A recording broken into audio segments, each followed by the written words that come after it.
Halo, teman-teman, namaku Hasna. Subscribe ya. Kecerdikan di ujung tanduk. Tongkat Pak Tani mengayun deras, hanya tinggal sejengkal dari kepala Kancil.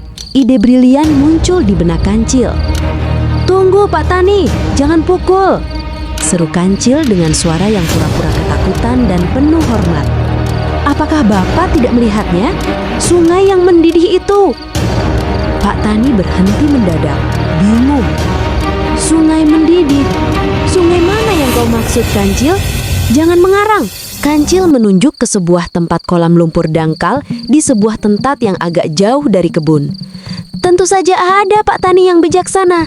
Ini adalah kolam mandi air panas ajaib yang dikhususkan untuk para petinggi hutan." Akhirnya Pak Tani menyuruh si Kancil menunjukkan tempat yang dimaksud.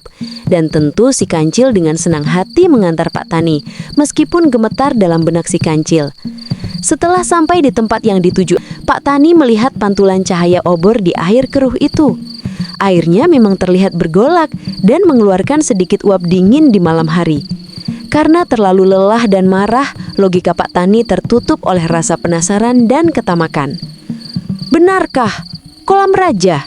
Jika begitu, aku harus mencobanya.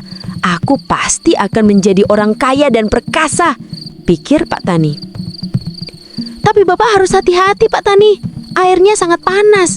Hanya raja yang kuat yang bisa menahannya," Kancil memperingatkan, sambil diam-diam perlahan-lahan menjauh dari jangkauan Pak Tani. Mata Pak Tani kini berkilau tamak. Ia tidak peduli lagi pada timun curian atau Kancil. Dengan nafsu membara, Pak Tani melepaskan pakaiannya, bersiap untuk merasakan keajaiban kolam. "Minggir kau, Kancil. Aku akan mencobanya. Aku akan jadi raja," geram Pak Tani. "Biur!" Pak Tani melompat dengan gagah ke kolam lumpur yang dingin dan kotor itu. Ia langsung tersentak kaget dan kedinginan, sadar bahwa air itu sama sekali tidak panas, apalagi ajaib. "Airnya dingin, aku ditipu!" teriak Pak Tani dengan wajah memerah menahan malu dan dingin. Namun saat Pak Tani mendongak, si Kancil sudah melarikan diri. Ia lari kencang dan menghilang di antara semak-semak sambil tertawa terbahak-bahak penuh kemenangan atas kecerdikannya. "Selamat tinggal Pak Tani.